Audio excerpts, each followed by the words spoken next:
virtue or character ethics.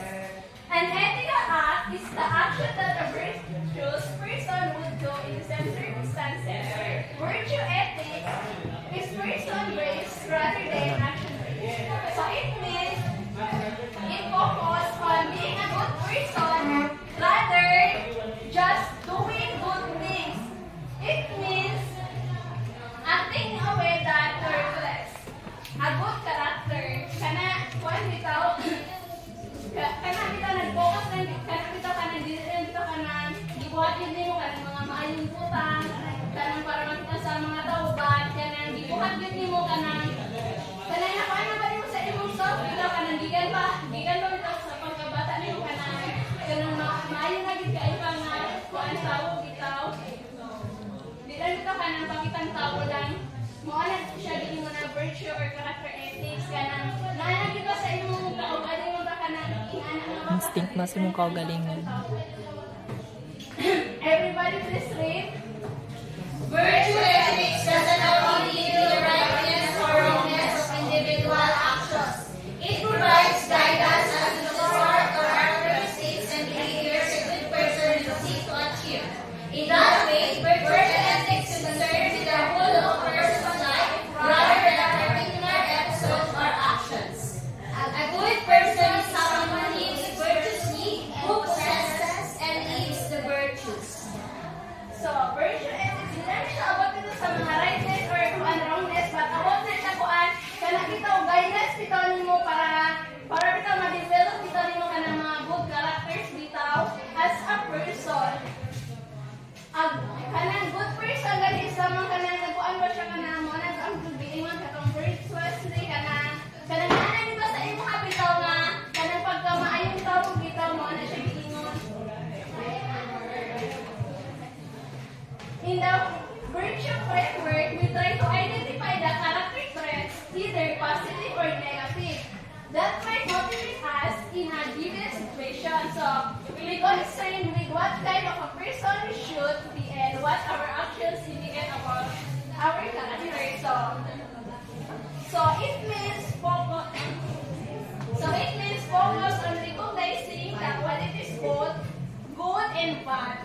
Then that drive us to different situations. So it's about understanding the type of person we strive to be and what our behavior reveals about our character. So makatawag siya sa ato para bitaw ka ng makadesign bitaw tao ka ng tarong bitaw ka ng kanang right yun at mga kuan mabuhat bitaw. Everybody please read. We define a good behavior as whatever virtuous person would do in his human and seek to develop similar virtues. Virtuous.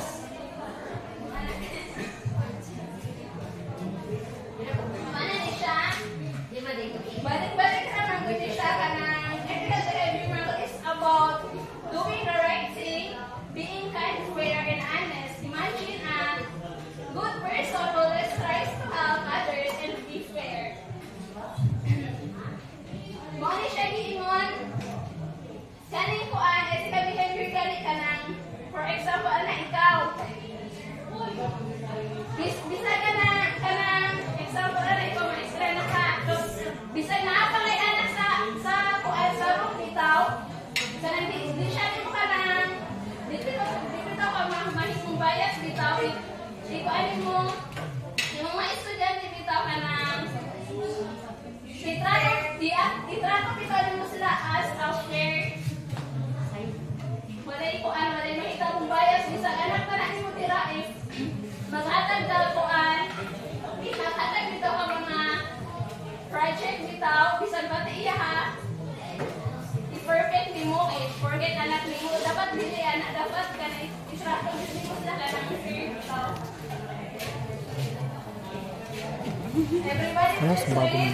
This framework is useful in situations that ask what sort of person one should be. As a way of making sense of the word, it allows for a wide range of behaviors to be called ethical, as there might be many different types of good character and many types that will fit in. All parts of human experience and their role in ethical deliberation, as it believes that all of one's experiences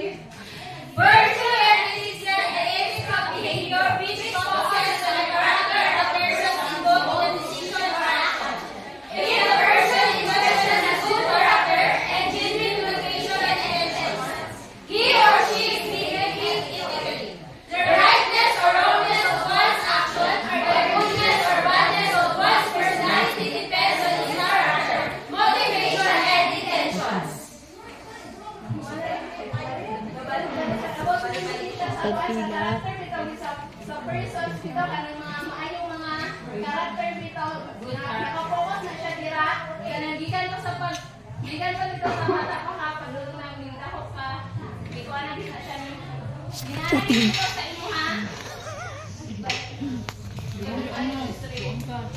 Virtue ethics is an ethics goal is to determine what is essential to being a well-functioning or flourishing human person. Virtue ethics stresses an idea for humans or persons. Elementics of ideas or sentences is an optimistic and positive type of ethics. So, there are two basic types of virtue or excellence. The first one is intellectual virtue, refer to excellence of the mind. So, it means, refers to being good at thinking and learning. So, it means having a sharp mind, being able to solve problems and understanding things well. And the second one is moral virtue, refer to a person dispositions to act well. So, it means doing the right thing. It involves having good characters. Example, honesty, kindness, and fairness, and acting in a way that is considered morally right by society. So it means, kaning sa moral virtue, ma-apply din mo ni kaning honesty bitaw. For example, bisan friend pa na siya nimo, if nakitaan siya nimo kanang nag-cheat bitaw siya, kanang ituan na siya nimo sa imong sinistra bitaw, bisan bitaw na amoy pangkuan bitaw kanang personal consequences kay tungod kay nanawa na sa imo hagis kanang tingana nga karakter, ginabuhat na gyud nimo firmly.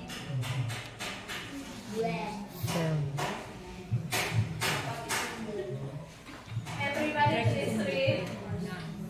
Virtue as means. First of all, virtue is all that leads to experience. The virtue of courage is a means between two extremes of efficiency and extreme, namely cowardice and wholeheartedness.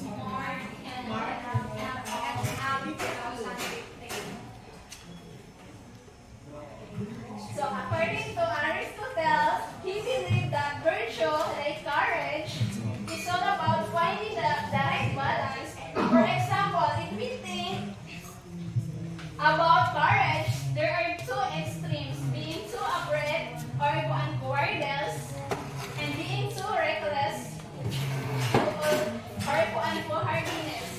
So that the middle point between these two extremes is where true courage lies.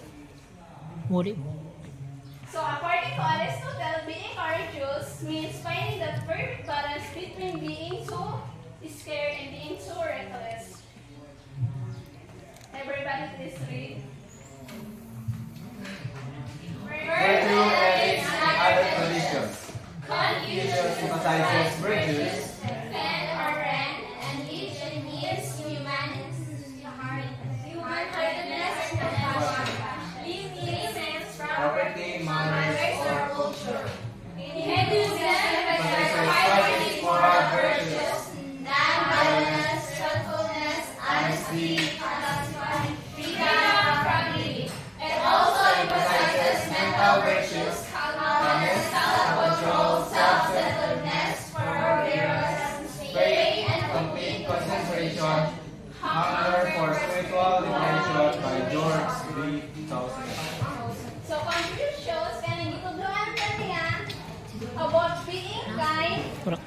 compassionate, and following proper cultural norms. So he emphasized virtues like humaneness, which means having a caring and compassionate and heart towards others. So ang really means following property or manners in society.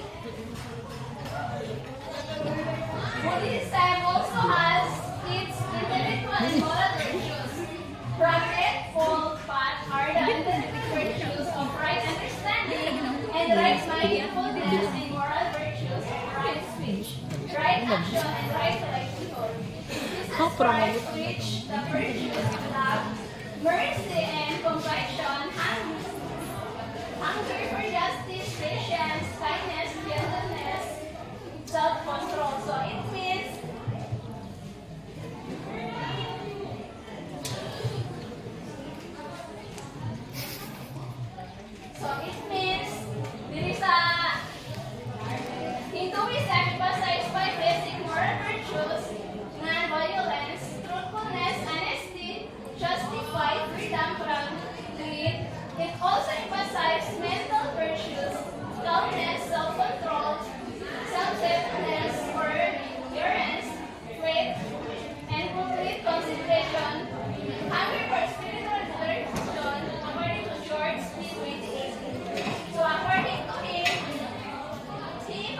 is the importance of moral values. The non-violence, avoiding harm to others, and the truthfulness is speaking the truth. Then honesty, being honest. Then justify maintaining purity in thought and actions. Then freedom from greed, not being overly attached to material possessions. Muna ni siya kaning freedom from greed. Example ito, ganahan kayo mo sa mga kuhan, sa mga butang. Bisag dito ka rin mo ka nang ma-afford, ikaw gusto din kayo ka anak. Bisag ang uban maka-afford, tapos ito, bisag hindi mo bitaw ma-afford, gusto din ka, kauli mo siya. Diba?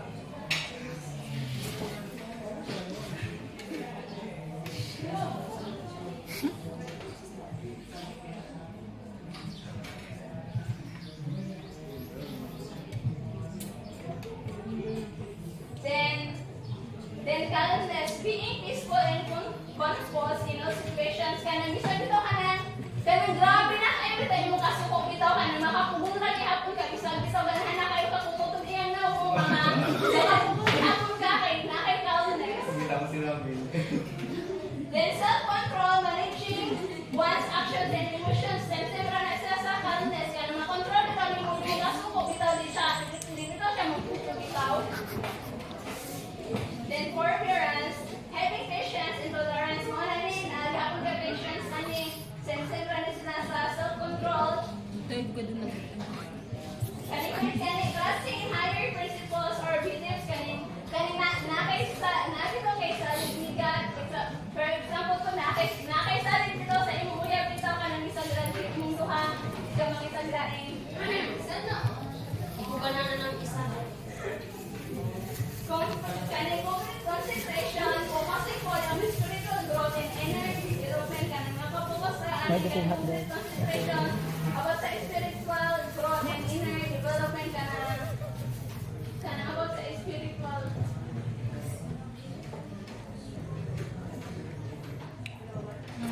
Then Buddhism also has its intellectual and moral virtues.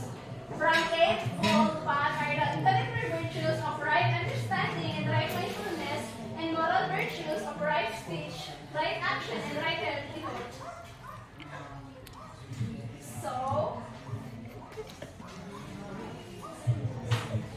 according to Buddhism, right mindfulness involves being fully present in the moment aware of our thoughts, feelings, and surroundings. Kanang present of mind, kanang imo una ka dili sa kuan wala siya ning tupad bitaw. Kanang is na mga gisgutan dira kanang imo una ka na dito kanang dili ko sa usan lang asa imo una.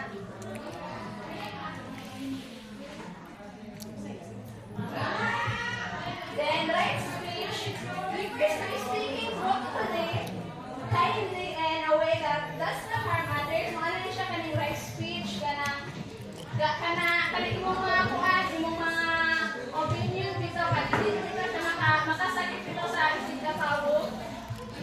Then right actions involves doing actions that are morally right and ethical, avoiding harm to oneself and others. Same na po sila. Then right livelihood, it means earning a living in a way that is honest, ethical, and does not harm others. Then Jesus Christ preached the virtues of love, mercy and compassion, hunger for justice, patience, kindness, gentleness, self-control. So Jesus Christ taught his followers to show compassion and mercy towards others, especially those in need. Then hunger for justice, Christians are called to seek justice and stand up for what is right and fair in society. Then Christians, mga siya, having patience means being able to endure difficulties and challenges. Kasabot naman mo anak nyo, kanang uban, tackle. So according to St. Thomas Aquinas taught that theological virtues faith, hope, and love. Christian's tradition teach for cardinal moral virtues, namely prudence, justice,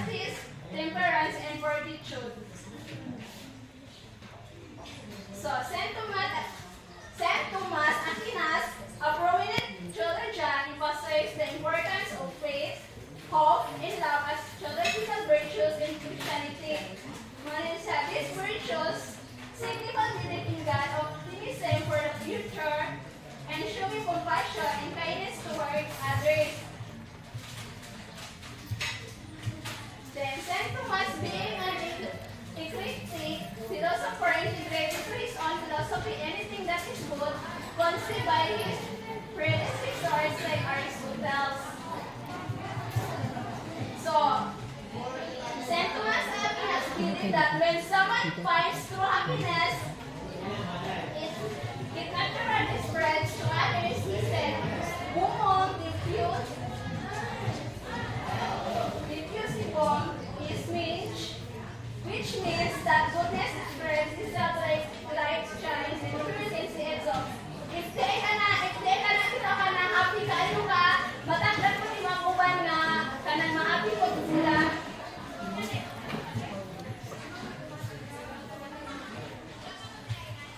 Everybody please read. One more Point point regarding various potentials of man which when actualized becomes virtues of Hans Georg Gadamer's reinterpretation of Aristotle's definition of man as a homologous. As living animal, in In other other words, words, in the unlike light of Aristotle, is not the virtue of being a speaking animal, meaning it is an element of its meaningful, defined, and civilized language.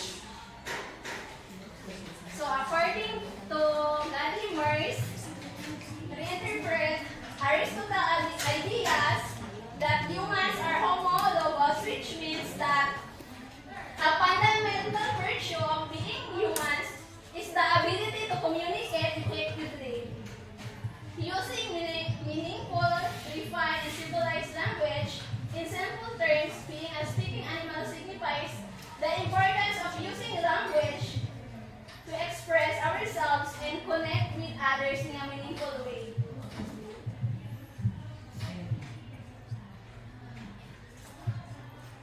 Latter language is wise. Beautiful, meaningful, and refined language is virtue. One who has a virtue of a refined language, he speaks rightfully and virtuous person did not inherit her virtues. Neither were these simply passed on to his automatically. His being a person of virtue is a product of deliberate, consistent, continuous choice and practice of living the virtue or virtues. So according